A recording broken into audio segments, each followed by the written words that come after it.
Hello, everyone. Welcome back to Zesty Zoy Pod. We're now joined, this episode, we're joined by Gus. Yeah, I've been a while since we had a Zoom episode. So, yeah, welcome on to Zesty Zoy Pod, Gus. He's done a lot of running, but yeah, he's a great driver, a great outdoorist. One of the top drivers I've been with. I'll do a tier list at the end of the year in all the cars I've been in, but yeah, just great at so many things. Hopefully, we'll dive into those topics. So, yeah, thanks for joining us. It's been a huge privilege as well. Oh, thank you. I'm really flattered, Stanley. I'm Yeah, so much. yeah. So, I guess one of the main topics, or the first thing we'll be going through today, is something that I guess Gus really wanted to talk about, and some recent big news. If you're not following Gus on his social medias or Stravas or his life, is that his off the Nike Run Club app when recording his activities. So yeah, t go through the whole process, origin story, what happened and why. Yeah. Yeah, it's huge news. It feels like a breakup. Um, I've been using Nike Run app and I looked this up because I was curious. Since September 22nd, 2013, so 11 years ago. And yeah, I stopped using it last week. And I mean, I think there were like just so many like hurdles with the app that drove me off. I think that there was always a balance of them having like so many years of my running, and there not being a really straightforward option to get it off. So that kept me on the app. But I ultimately decided that all that information did not outweigh just like the inconvenience of using the app. So before last week, I was just syncing Nike Run app with my with my Strava. Now I'm just recording directly on Strava. Mhm. So you said you've been using this for like over like 10 years. Was it always on like your phone or did you use phone and watch? Like what was the method of using the app? Yeah, so I got my first smartwatch less than a year ago. So Oh, until then, I was running with it on my phone. And I think that's something that just stuck with me in how I run. If you see like any photos of me in like races, I always have my phone in my hand, even though I have a wow. smartwatch now. And Hmm. it just like and I'm just comfortable doing that because I tracked runs on my phone for so long. I'm just like comfortable running like this, and I feel Wow. weird. So all your races, including your 50K that you did like a couple months ago, all like your phone's always on your right hand, or do you switch hands? I switch hands, but yeah, I ran the whole 50K with the phone in my hand, and I wasn't really using it. I think I took like two photos, and I wasn't needed to navigate or anything because the course was really well outlined and stuff or marked. So yeah, no, it's just more of like a clutch, I guess, Oh, okay. a crutch, a So clutch. do so do you use it for, like including like your track workouts? Do you use it just Yeah, every? it's really Wow. weird. So Wow. once you notice that, you might see it more now. Yeah, it's something I like your running form is pretty elegant with the toe strike and everything, and I usually don't notice your hands as much as your feet, but yeah, I'll start keeping track of that. It's pretty cool, pretty cool. And yeah, speaking of Nike Run, I guess do you use the Strava app to log it or the Apple Watch default workout app? So now, since last week, I have been using the Strava app to log it. Hmm. Um, and yeah, I mean it's a little different. I'm still getting used to it. I need to figure out how to change like the watch interface because right now I'm seeing splits, which is good, but I usually just have like the big numbers show my mile average Oh, okay. pace for the whatever run I'm doing. So I'd like to get that up and running. Okay, cool.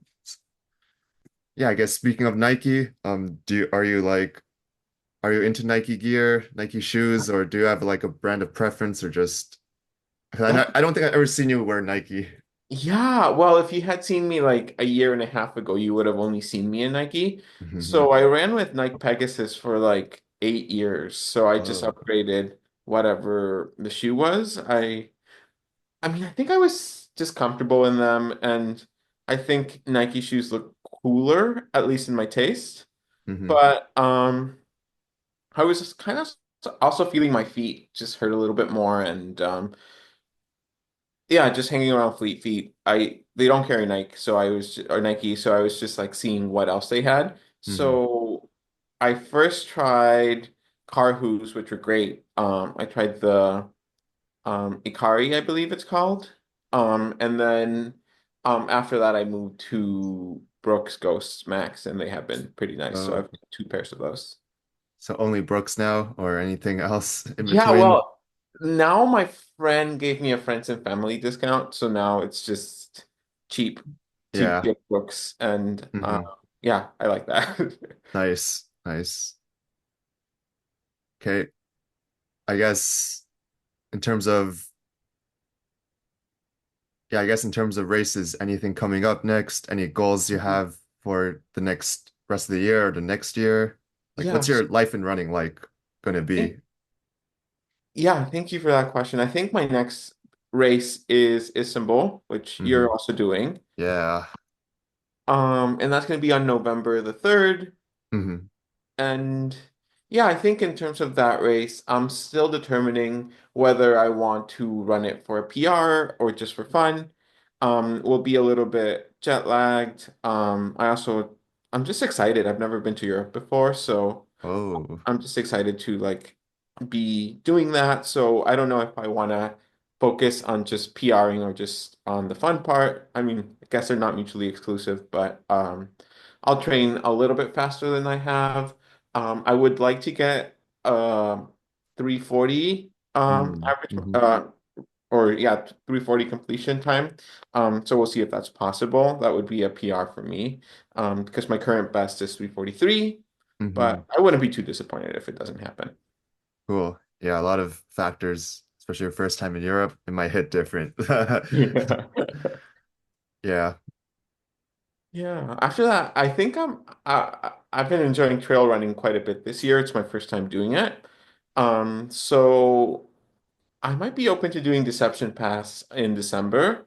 I Mhm. need to make up my mind quickly because I hear that race sells out. So Oh, the 25K or the 50K? good. Still up in the air. Um, I hear the 50K is pretty grueling but fun. So that might be a nice way to wrap up Wow. this year. We'll see. I'm not Sick. sure yet. Sick. Yeah. Um, I guess next time someone's around Gus, ask him which one is doing to help him make up his mind. Okay, so I guess off of running, I guess I've been hearing, I'm not part of it, but you've been like a big trivia person, like w undefeated streak. I don't know what Oof, streak I you're wish. on, but We're the turtle hurdlers, and we've won a couple of times, which has been really fun. We play on Stoop on Mondays, 7:30. So if anybody's Cap Hill boys, and you're not in the trivia chat, you're very welcome to show up. Of course, mhm. Stanley, you're invited. Thank you. Thank you. And yeah, I mean it's a fun team. We have had a bit of kind of like fluctuating attendance. So in the spring, early summer, we had so many people, we actually had to split into two teams. Now we're probably around a one-person team because there's like a six-person cap. Mhm. So, but yeah, it's really fun. I think in terms of trivia, I'm usually a generalist with no abilities for music. So Oh, I'm always grateful when people know a lot about music because then that ensures that we win. damn. So is there any specific strategy you need, or do you just keep reading the news every day, like scroll Ooh, Wikipedia, random pages? I do love myself a good Wikipedia deep dive into just random ass stuff. Hmm. Yeah, and I love doing crossword puzzles, and I think that kind of has like a similar skill set or Hmm. requires a similar skill set than trivia. So yeah, I think those would be my things. Thing I don't know is how to get good at music, Ron. I feel like if you're not born in a certain time in a certain place, you just never or you won't ever listen to the same volume of music, that somebody else did. And yeah, so I'm resigned to not never being that good at the music round. Yeah, but music, do you mean like Taylor Swift or like the pop, or like random music like that? Or are they talking about like what Yeah. composed blah blah blah like 50 So years ago? in the we do the organizer of our trivia event is called Head in the Clouds, and their music round is they choose a theme. So whether it's like um I don't know, artists that start with a specific letter, or song names that have the word in or out in them and stuff, and then they just play music. And in terms of what they skew toward, I think they skew somewhat to like 80s and 90s pop music and a lot of rap. Hmm. I see. So, I grew up in Honduras. I did not listen to a lot of rap or 80s, 90s pop. So, yeah, I think it's like that's a piece where I'm like, I just don't know. Yeah. Yeah. Is it free to join, I guess, the Yes, trivia? trivia is free to join. And if you get first place, you get a free round of pints. I personally think that the second price is probably better. If you get second place, you get to choose the theme of a round of next week's trivia. Oh. So we've been second twice. One time we chose national parks as a theme, and then the other time we chose bluegrass, which is a genre of music that I do know a lot about because I really like Oh. it. So yeah. Nice. Nice. Yeah, if anyone's listening and willing to sponsor the team, uh yeah, shoot Gus and I guess whoever a Yeah. message. Yeah, I think having a sponsor will definitely, in terms of like drinks and stuff, will help you guys go pretty far. Start a winning streak. Started a win streak for sure. Yeah. Yeah, I guess speaking of Honduras, like I guess we can talk about that for the next little bit. Like I guess Yeah. yeah, what like do you grow up there? What's it like living there compared to I guess your current life and Mhm. So I grew up in Honduras. I lived there until I was 18. Growing up there, I grew up kind of sheltered. I lived in a really small town and went to school in another small town, but between that was the capital city. And yeah, I mean, Honduras can be both very beautiful and very unstable politically. hmm I grew up somewhat sheltered from that, but it was still, I don't know, you see some really crazy things, I think, growing up in Honduras. hmm For example, I lived through the middle of a coup and Whoa. had to drive my car through like a flaming like wall of fire that people had done in the middle of a protest and stuff. So hmm I don't know. I think at the same time, gosh, I don't know. We lived really close to the rainforest. My parents still live there. And yeah, you can just go on these like beautiful hikes or runs and see like just the most dense, most beautiful forests. So yeah, it's both kind of insane and also kind of insanely beautiful. When you're talking about runs, did you use like the Nike Run app back then? Have any Honduras logs? Oh, I have really weird feelings about running in Honduras. If most because I lived in Honduras also during my mid 20s from like 2014, I believe, till like 2018. hmm And the problem is the town where I live is in the mountains. It's got plenty of running paths, but people don't tie up their dogs. There's like Oh. just I don't know, packs of like semi-feral dogs, and they get kind of like triggered when they see some runner, so hmm they will chase, and I Damn. hate it so much. So most of my running in Honduras was either treadmill or track. Damn. And you said in the mountains, so you grew up in altitude basically? Yes, it's 1,400 meters. Let me convert that to feet. 4,200-ish. 1,400. Yeah. Wow, you're fast. I think it's just times three. But yeah, that's a great genetic advantage to have. I think a lot of us wish to have. Difference difference between just moving there and living there versus like growing up and being naturally acclimated. So yeah, excited to see your running progress and how that altitude will take you to next level if you choose Oh, to do big mountain runs in the future. thank you, Sam. I was really proud to keep up with you this morning. That meant a lot. Oh, yeah. I guess in the context for most listeners, yeah, like in the morning long run this morning, after um a huge cycling session yesterday af evening. Shout out to Tyler and everyone who organized it. Happy birthday, Tyler, belated. What would Yeah, and then we ate food, went dancing slash me just standing around and not dancing, but yeah, I think everyone else was dancing and burning more calories. And yeah, Gus grinded out a run. I was just following him. He was breaking the wind, setting the pace most of the time with Sam. And yeah, I don't know what you mean running with me. I was running behind you, but Oh yeah, no. I'm always, yeah, impressed by how much and how fast you run. So being able to be around that for a little bit is very flattering. thanks. Thank you. Thank you. Yeah, I I tried. I had a small cramp in my the right part, so I was just trying to keep up. Hope just praying that you won't go far, but I don't know how if you were going easy or hard. You looked like it was very easy effort because Taylor Swift was blasting in my ears. So I don't know, but just looked easy. So I was like, damn, yeah, I needed that music to get me further. Oh, nice. Well, I couldn't find my headphones this morning. Oh, Otherwise I would have been blasting bluegrass, mm, but I still had a great time.